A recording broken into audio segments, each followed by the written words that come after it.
like to welcome you all to the Peso and Pesa Mega Jump Fair 2025.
To officially welcome us this morning, we call on Peso Manager of Lapu-Lapu City, fondly known as Mr. Trabajo. A round of applause to Mr. Kim R. Francisco.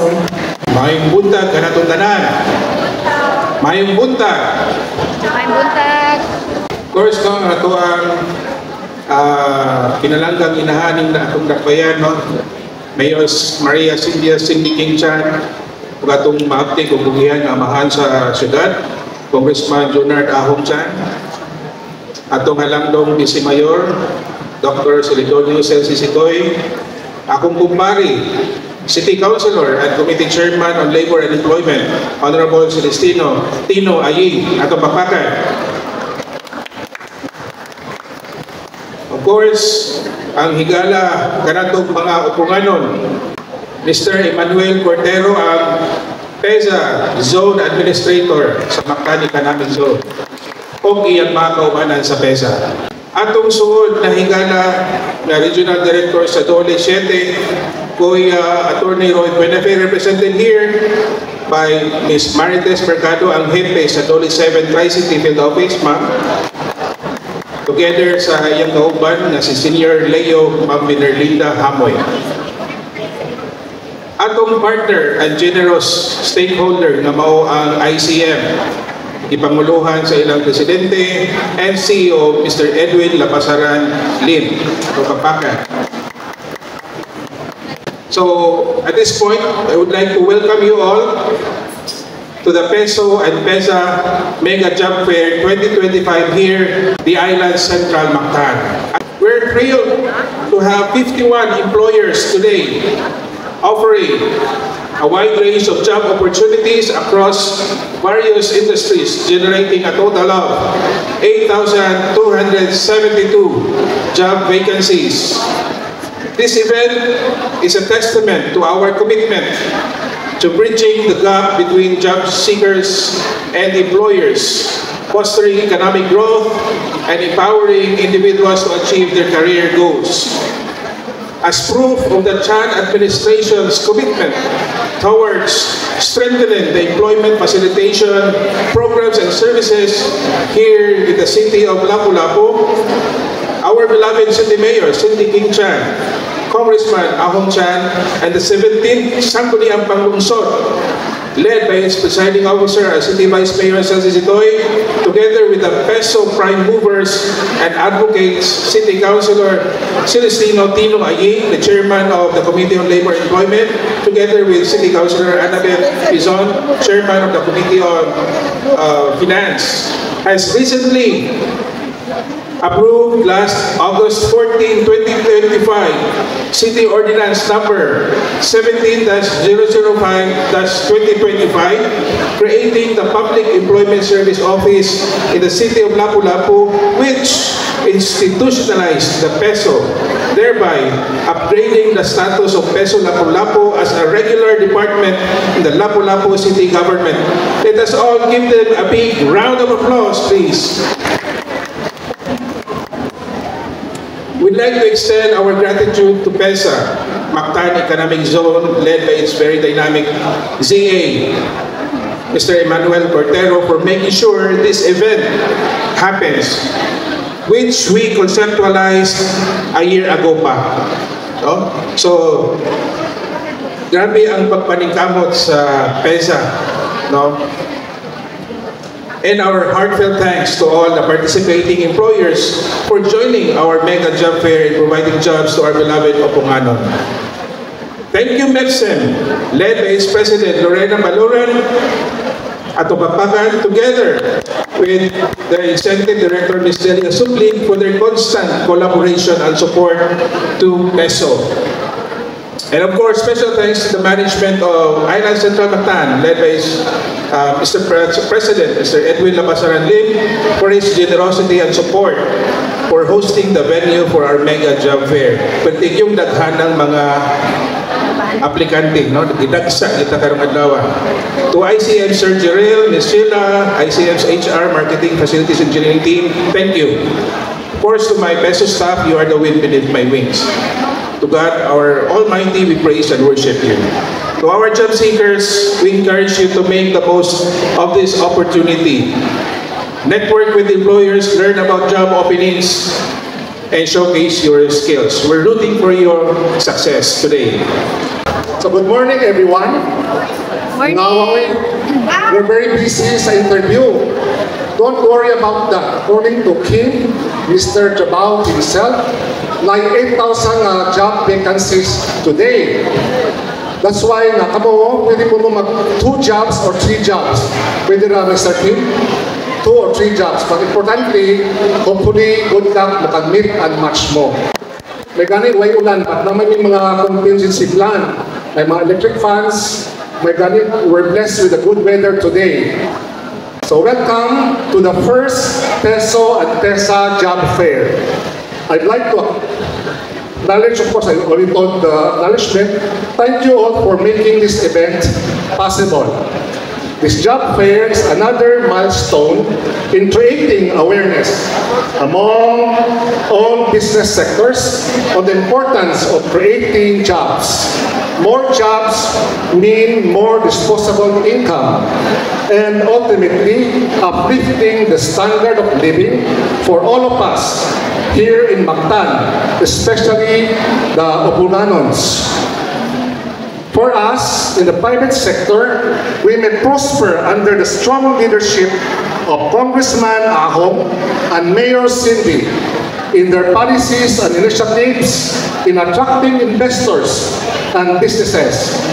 We are also grateful for the local government and PESA's support for the private sector in expanding and opening up new projects and businesses opportunities. For PESA, my favorite also, for our visionary MEPS ZA Attorney Lord Montero, for his support through many tax incentives and holidays.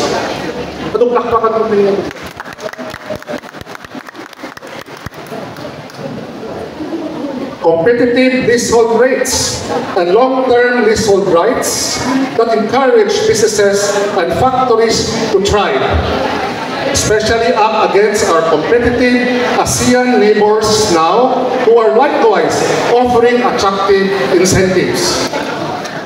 But we don't have to worry.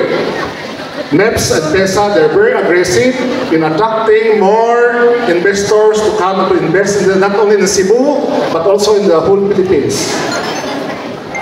To all job seekers, let us continue learning and improving our skill set, especially in the advent of AI, super intelligence. But we have one big advantage. You know what we have? What's the difference between us and the AI? We have one big advantage. We have a heart, correct? No, but really high blood, heart only. And we're very lucky today that all the VIPs who are here are all have big hearts. That's why they're so busy at today's holiday.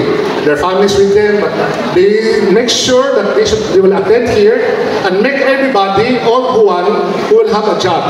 In fact, 2 or 3 jobs. Hopefully, at the end of this session, there will be spot hiring right there and then. Kung di mo ma-hire, you look for Sheila. Sheila will accommodate the 7,000 employees. Once again, thank you all for coming. Let us all transform the city of Lapu-Lapu into one of the world-class cities with strong interconnectivity and advanced infrastructures and technology, a hub for trade and cultural exchange. Once again, thank you. Have a pleasant, fruitful experience. Good luck to all candidates. I just would like to thank, number one, yung pong ating Panginoon sa pagbigay ko sa atin ng napakagandang panahon. Gusto ko rin pong pasalamatan lahat ng mga kumpanya nasa loob man kayo ng PESA Economic Zone o nasa labas kayo ng Economic Zone. Ito pong participation po ninyo ay napakalaki po sa amin. Kayo po ang nagbibigay buhay sa ating mga kabataan sa kanilang magandang kinabukasan. So, bigyan po natin ng palakpakan, masigab po ang ating mga kumpanya na nandito po ngayon. Nagpapasalamat din po kami sa mga ahensya na katuwang ho namin dito, lalong-lalo na po ang city government ng Lapu-Lapu. It's just unfortunate na hindi po makakahabot sa atin si Mayor Cindy Chan and ang ating pong congressman na si Ahong Chan po. But later po, baka ho nandito sila, so makakapanayam din po ninyo yun. Okay? Later po sa part ng ating I don't know kung makakahabot sa program, but definitely po at dadaan po sila dito. Sa Department of Labor and Employment po, matagal na hong katuwang ito ng PESA sa lahat ng ginagawa namin na patungkol po sa mga programa na mag-aangat sa buhay ng ating mga kapwa Pilipino. Nandiyan din po ang TESDA. So, maraming salamat po sa PESO ng local government po ng Lapu-Lapu. Sir Kim, maraming salamat po. And higit sa lahat po, pangalawa na ho ito, and then sa mga susunod pa ho natin job fair, kami po ay lubos-pusong nagpapasalamat kay Sir Edwin Lim for hosting this event. So, sa lingid po sa kaalaman ng lahat, yung pong Philippine Economic Zone Authority is actually a government-owned corporation under the umbrella of the Department of Trade and Industry. Ito pong Mactan Economic Zone, isa lang po yan sa mga public eco-zone ng PESA. 4 po ang public eco-zone. Pag sinabi ko namin public, ito ho ay pag-aari ng gobyerno through the PESA. Kami po ang nag-finance, kami nag-manage, nag-ooperate at nag-maintain po ng mga economic zone na to. Yung ibang economic zone po dito sa Lapu-Lapu, katulad po ng Mactan 2, Cebolite Industrial Park, ito hong J-Park, baka hindi nyo po alam, PESA Tourism Economic Zone po yan, pati po yung New Town, IT Park po yan. So dito po sa Lapu-Lapu, meron po tayong 5 economic zone. Kung babanggitin ko po kung ano ang naibibigay na benepisyo po nitong mga economic zone na to, eto hong 5 economic zone nito contributes $2.3 billion in export. And this creates 61,671 direct jobs as of December 2024.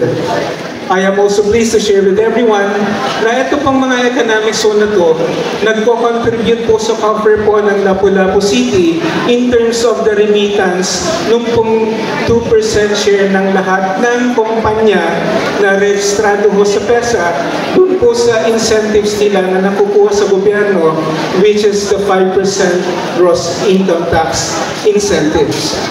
Now, through this mega job fair, more and more local jobs will be generated and provide employment for our beloved Oponganos from PESA registered business enterprises and companies with Lapu-Lapu City and adjoining cities and municipalities as well. Alam ko po yung Cordova LGU nagpaalam sa amin na kung pwede din daw po sila pumunta dito and then mag-avail ng services ng job fair. So we welcome them. So alam ko po meron mga taga-ibang munisipyo or city hall na nandito rin ngayon seeking that opportunity for job employment. Okay? To our economic and government partners, PESA is committed in supporting employment and livelihood initiative that will better the lives of the Opanganons. To the Islands Rental Mactan, your selfless contribution in sharing to us your venue and manpower strengthening collaborations between the public and the private sectors. My sincerest appreciation to the employers and thank you for opening your organization to new ideas and for your growth. Finally, on behalf of the PESA Director General, si D.G. Teo Panga, and from the men and women of the PESA Mactan Economic Zone, andito po sila lahat. Gusto ko rin po silang pasalamatan sa lahat-lahat ng suporta at yung pagpapagod nila, hindi lang po dito sa Mega Job Fair, sa lahat po ng programa namin, sa lahat ng activities, andyan po sila parate. I would want to recognize them, especially dito ho sa Mega Job Fair. Please, dito ho sila sa harap. Maraming salamat sa inyo. Okay? And then, finally, I want to congratulate lahat ng nandito ngayon na pumunta, nag-avail nitong Mega Job Fair. Ang akin lang pong panalangin, sana po, kung pwede nga lang sana, na lahat kayo will be hired. Hindi man ho on the spot, pero lahat po sana kayo ay ma-hire ng lahat ng kumpanyang nandito. So maraming salamat po sa inyo. It is my great honor to extend our heartfelt appreciation and support to this mega local job fair. This activity is a very timely initiative that brings opportunities closer to our job seekers, especially sa atong mga kabatanunan o displaced workers who are striving to secure decent and productive employment. On behalf of our Department of Labor, we strongly believe that job fairs are a vital bridge between employers and job seekers. Dinhi ang mga aplikante makaduol diretso sa mga kumpanya, maka-interview dayon ang atong mga employers o posibleng nga madawat dayon sila hard on the spot. This means faster, more efficient, and more transparent access to employment. To all our job seekers present today, grab this opportunity. Pagdala o kumpiyansa or confidence, ipakita ang inyong abilidad o determinasyon.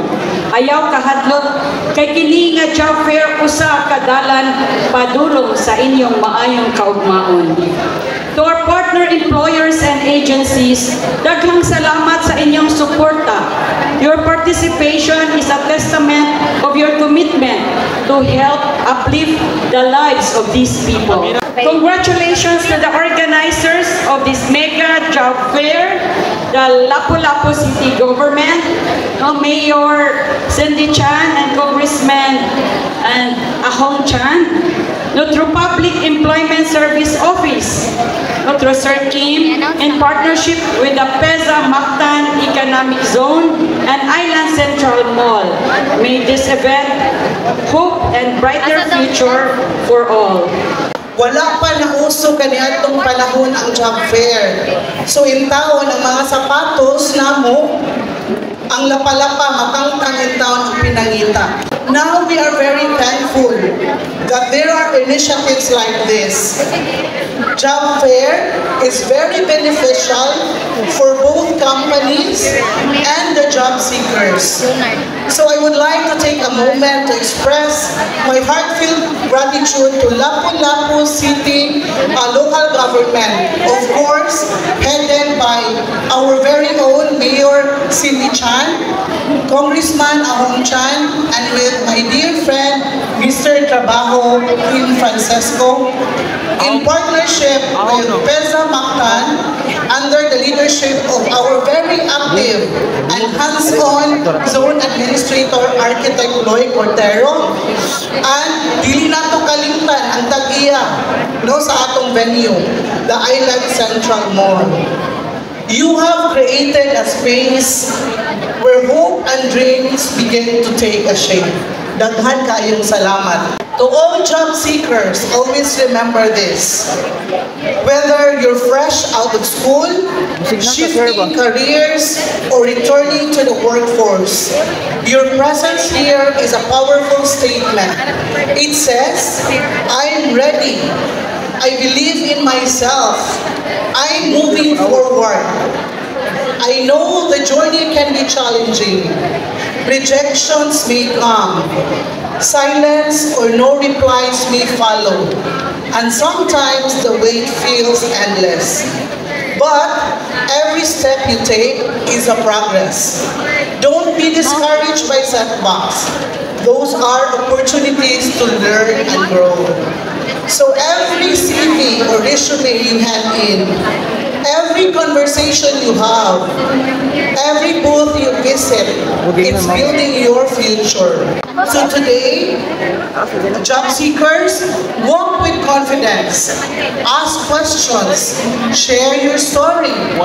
Let employers see not just your qualifications, but your passion and your potentials. You are not just looking for a job. You are looking for a place to grow, to contribute, and to thrive. And to the companies and recruiters present here, thank you for being with us. Thank you for opening your doors and giving people a chance to shine. Your presence here is a reminder that great talent is everywhere, and sometimes it all needs someone to believe in it. On behalf of the Mactan Economic Processing Zone Chamber of Exporters and Manufacturers, or MEPSEM, we will continue to support and promote sustainable livelihood and employment. This job fair reflects our shared commitment in the community, where we operate to foster economic growth and building resilient communities. Thank you and congratulations to all the job hunters and job seekers. Let's make this day an exciting new chapter in your career journey. Godspeed to all of us. Again, may muntang natutunan. Kami sa City Government of Lapu-Lapu maging sunan, grabe ang pagpaningkamot, grabe ang gugma sa mga leader ng maging sunan nga mapahilo na ang tanan. In fact, nihangyo si Mayor that time, Ahong Chan maging sunan. Of course, atong gumsuman that time sa City, possible maging sunan, kinahanglan nga i-upgrade ang piso office aron matagaan ug pagtagad. Labi na ang atong mga kabataan nga nangita og trabaho maging sunan. Kung lipay kay may destroy an honor to be part of this job fair, an event that open doors, create opportunities, and builds hope for many of our job seekers. Kaninyong tanan mga kaibigan. A job fair is more than not just tables, boats, and resumes. It is a bridge connecting dream to reality, talent to industries, and individual communities. Each applicant who works in their career not only a holder of credential, but also aspiration for a better life for themselves, for their families, and for the future.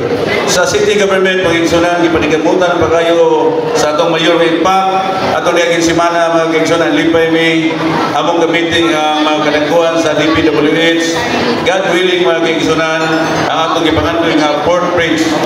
Among na nag-discuss atong naging simana, magigsunan niya, kung magtanaw mo, ato na sa gisugdan, magigsunan ang atong coastal highway. Among gitutukan pa kayo, kung saan pa nga atong syudad, Mulambo pa magigsunan. Daghan kayo mga dagko, kayo mga proyekto ang nakalatag na daan para asa man na, para sa tanan mga kaigsunan. Sa atong mga employer and partners, salamat kayo sa atong tanang mga kumpanya nga na dinhi, imagine nimo 50 kapit ka mga kumpanya nga na dinhi. Kung magtinabangay lang ang mga kaigsunan, ang local government o ang mga business sector, sigurado ko ang siyudad may kaigsunan mo angat pag-ayo. Ang importante lang may kaigsunan na kitang tanan dunay gugma, dunay pagtagad. Labi na sa itong mga kaigsunan, may kaigsunan kaya nasayod ko. Kaya kung doon na tayo gugma, mag-insuran, sigurado ko na ang pagtinabangay na sa itong mas kasing-kasing. Hindi kayo nakutasun mga kaigsunan. Ako lang lipay kami sa part sa city government, wala may hunong, aplik, ano na yung mga opisina, sa tanang opisina, sa city hall, mag-insuran, pag-cater, pagtanaw sa may mga matabang, labi na sa tanang mga kaigsunan upungan. With that, thank you so much. To our employers and job seekers,